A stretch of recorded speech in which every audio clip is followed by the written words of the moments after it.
monkeys, and welcome to this special edition of MiniMonosTV. We have the most exciting news in store for you today.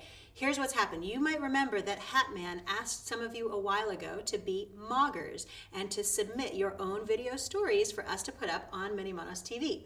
Well, I have here today a very special guest who is going to help us learn how to make a video story that is worthy of public consumption. This is Natasha Utting from a national television show here in New Zealand. Natasha, thank you so much for coming in. You're welcome. It's a treat. I'm a big MiniMonos fan. It's so great to have you here. So tell us something. What is the first ingredient in putting together a story for television? Well, it sounds really basic, but the first thing that a story needs is an audience. There's no point in making a story if there's no one watching it or there to read it. So you've got to think about who is your audience. And in this case, your audience is probably kids like you who are big fans of MiniMonos. So probably if you're interested in something, then hopefully they will be too.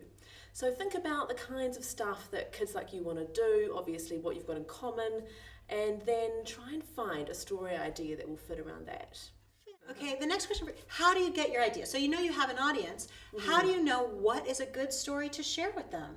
Well, I think the thing is, sometimes people think a bit too far afield, but it's a really good place to look just in your own neighbourhood, in your own backyard. Who do you know who's doing something really cool? I mean, they might just have a really weird pet, they might have a really crazy job, they might have a weird hobby, and even in your own household, maybe you're recycling in an interesting way, or maybe you're extremely good at cooking brownies, or, you know, it can be just anything that you're really into. So what are those, when you have all these ideas for stories and you're looking around your backyard and you're looking in your kitchen, you're maybe making some brownies or something, how do you know, what are the elements that would make it a good story? Does it have to be something out of the ordinary, or is it something I do every day, or how can I know whether something might be interesting for people? That's a really good question. I think if it's interesting to you, it should be interesting to other people. And sometimes people like to know just how do you do something. You know, you might watch someone who might make something and think, oh, how do they do that? So it can be really cool to just go in sort of behind the scenes, if you like, and show people how things happen. That can be really interesting. Absolutely. And experiments can be quite good too. I did a story once where I met a couple who were trying to go rubbish free for a whole year. Wow. So they don't have to be already like in the midst or finished something. They can be at the beginning of a project. You know, someone's just got a really good idea, like, hey, we're going to give this a try. We're going to try and create no rubbish for a whole year. And we just went in and went, how are you going to do that? You know, what do you know so far? And then we followed up with them later in the year. How did they do? They did really, really well. Can you imagine no trash at all for a whole year? Do you think you could do that? I don't know. It'd be pretty tough. It's really hard. In fact, they didn't quite succeed. They made one sort of supermarket-sized bag full of rubbish, but that's a whole lot less, you know, than most people. Cool. Okay, so now you've got your idea. You know it's going to be something interesting because it's, of course, interesting to you and because you're similar to your target audience. So then how do you go about putting the story together? How do you film it? How do you tell that story visually?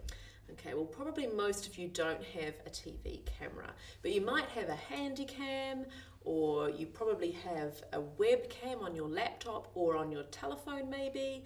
So you can actually use these tools and still do a pretty good job. You know, you can pick up your laptop and you can sort of aim it out at what you're filming, or you can sit someone in front of it. They can look into the webcam and you can interview them from the other side, or you can hold out your phone and ask people questions behind the phone and film with that. So there are lots of other options. It doesn't need to be some perfect high-tech kind of thing. Yeah. I guess there's a few little hints though for filming something. So number one, if you are going to interview someone, you've got to think a little bit about sound. So you might need to get quite close to them to pick up good sound. And it's a good idea to try and make sure that their head's actually in frame, and make sure you kind of hold it steady. You know, no one wants to get seasick while they're watching a story, like, you know.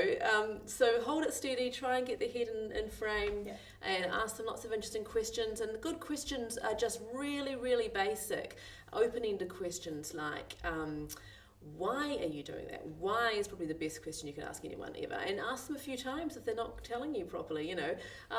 Who are you? Why are you doing that? What are you doing? Why do you care? What's the next thing for you? It can be just really, really basic, who, why, how, where, really basic questions.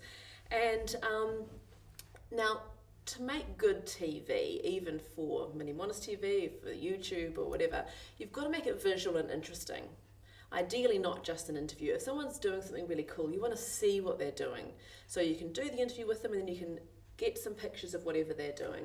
So with this couple who were going rubbish free for the year, we got them out in their garden, we filmed them growing vegetables and pulling out all their weeds, we got them feeding their chickens and checking if there were eggs there, and doing things around the house to help their sort of job. So the other thing to do is when you're filming things, sometimes it's a good idea to film things a couple of times through. Because if you watch TV, it doesn't just sort of be one shot that's the same size that's there for the whole time, because you get kind of pretty bored. It'd be like old silent movies or something. So you might want to get the person who's doing whatever to do it a few times through, so you can go really close up one time. So maybe if they're making a cake, you can just focus that time on just their hands and putting some ingredients in. One time quite wide, so you can see the whole person and what they're doing, and maybe one time more like a middle sort of shot. So that's kind of head and shoulders, and that way you can cut it together, Right. and you'll make what we call a sequence, which will be make it look more interesting.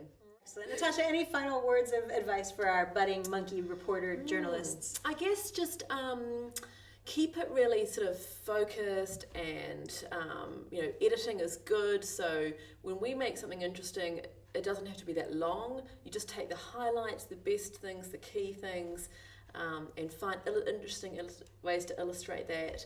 And don't underestimate how interesting you are. Fascinating. Now, just one last question. How long are the stories that you do on average? Maybe around 4 minutes. Right. So 4 minutes to do a whole story about all these really interesting things.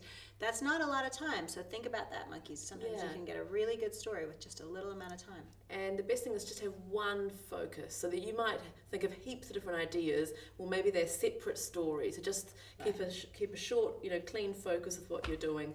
Try and tell one story at a time. Excellent. We cannot wait to see your videos. Send them in to us so we can put them up on MiniMonosTV and put them on the Go Bananas blog, and let us know what you think and how much you've learned from Natasha. Comment on this video and let us know what you think. We can't wait to hear from you, and we're looking forward, as always, to seeing you on MiniMonos Island. Thanks, monkeys. See you later. Bye. Bye.